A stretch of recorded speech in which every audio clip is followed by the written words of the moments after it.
We love to call them liars. When someone promises you the world during a sunset dinner, swearing they will change their career, move cities to be with you, or dedicate their life to a shared dream, we later label them as deceivers when they fail to deliver. But here is the bitter, unspoken truth that society refuses to digest: they were not lying to you. In that moment of intense emotional high, they were being painfully, aggressively honest. The problem isn't that they were faking their intent. The problem is that you mistook their temporary surge of dopamine for a permanent upgrade in their character. We are addicted to the narrative that people are consistent, but human beings are essentially weather patterns, constantly shifting, perpetually cooling down after the heat of the moment passes.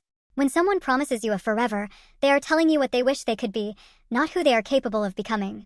You didn't get cheated by a villain. You got let down by a human being who lacked the stamina to match their own enthusiasm. Think about the last time you felt a sudden, electric burst of ambition. Maybe it was at 3 in the morning, listening to a podcast about fitness, or after a glass of wine with a mentor who made you feel invincible. You promised yourself then that you would overhaul your entire existence. You promised that by next month, you would be a different person. You were sincere. You felt the weight of that promise in your bones. But then, the next morning arrived. The alarm clock buzzed, the coffee ran out, the weather turned gray, and the mundane friction of daily life began to erode your resolve. Within 72 hours, that vow became a distant, embarrassing memory. Did you lie to yourself? No. You simply experienced the terrifying gap between the high-octane excitement of a vision and the grinding, repetitive labor required to execute it. Yet, when someone else does this to us, when they promise us the stars and then retreat into the comfort of their mediocrity, we feel betrayed.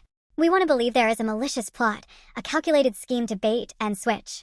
It is easier to be a victim of a liar than to accept the reality that people are just weak, volatile, and perpetually unprepared for the future they invent for themselves. The dangerous part of these high-moment promises is that they feel so incredibly real because they are physically felt. When we are caught up in the ecstasy of a new beginning, our brain chemistry tricks us into believing that our current state of mind is our permanent baseline. We lose the ability to calculate risk or foresee our own future laziness. We look at our partner or our colleague and see a version of them that doesn't actually exist, a version that has already done the work. We fall in love with the promise because it is frictionless. It is a fantasy that requires no energy to sustain. But reality is a relentless auditor. It audits your promise every single day through your habits, your discipline, and your willingness to suffer through the boredom. Most people are completely bankrupt in this department. They have a mountain of good intentions, but not a single cent of follow-through currency. When they look into your eyes and promise that everything will be different, they are looking through a filter of adrenaline.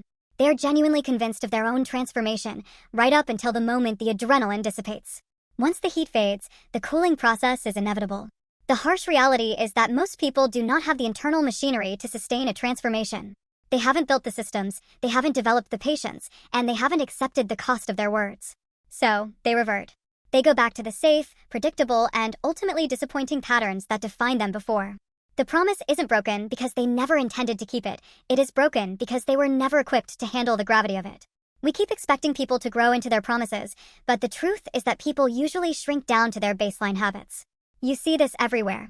You see it in the entrepreneur who vows to revolutionize an industry but gives up the moment the first hurdle appears. You see it in the partner who swears they will work on their temper, only to explode again the next time the stress level rises. They aren't trying to manipulate you. They are just deeply, profoundly disconnected from their own limitations. They lack the self-awareness to realize that the person they are in a state of flow is not the person they are when they are tired, hungry, or bored. The tragedy is that by relying on these promises, you are outsourcing your own reality to someone else's mood swings. You are hitching your wagon to their transient enthusiasm. If you want to stop feeling the sting of these broken vows, you must stop listening to the rhetoric of the peak. Observe the rhythm of the valley instead. A person's worth is not defined by what they say when their eyes are sparkling with possibility. Their worth is found in what they do when they are dragging their feet, when they are exhausted, and when they are completely uninspired. If they can't show up then, the promises made during the high don't count for anything.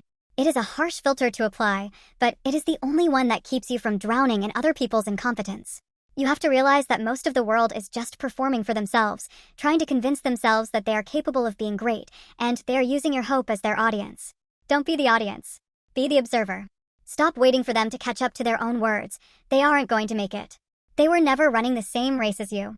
This is the awakening that kills the romanticism, but saves your life. When you stop demanding that people be consistent, you stop being hurt by their volatility. You see them for what they are, fragile, inconsistent, and often blissfully unaware of how much damage their fleeting sincerity causes. You realize that the burden of the promise was never on them, but on you, for believing that a moment of intensity could override years of stagnation. The truth is cold, it is clinical, and it is entirely liberating. You can no longer blame them for not being who you wanted them to be. You were the one holding the map of their potential, while they were struggling just to stay conscious in the present. The realization hits you that you are entirely alone in your ambitions, and anyone joining you is a temporary guest, likely to bail the moment the road gets steep. It is not a betrayal, it is simply the way things are. Accept it, lower your expectations to the ground, and watch how much clearer the world suddenly looks when you stop mistaking their excitement for a contract. Their promise was sincere, but their character was shallow. They didn't lie to you, they lied to themselves.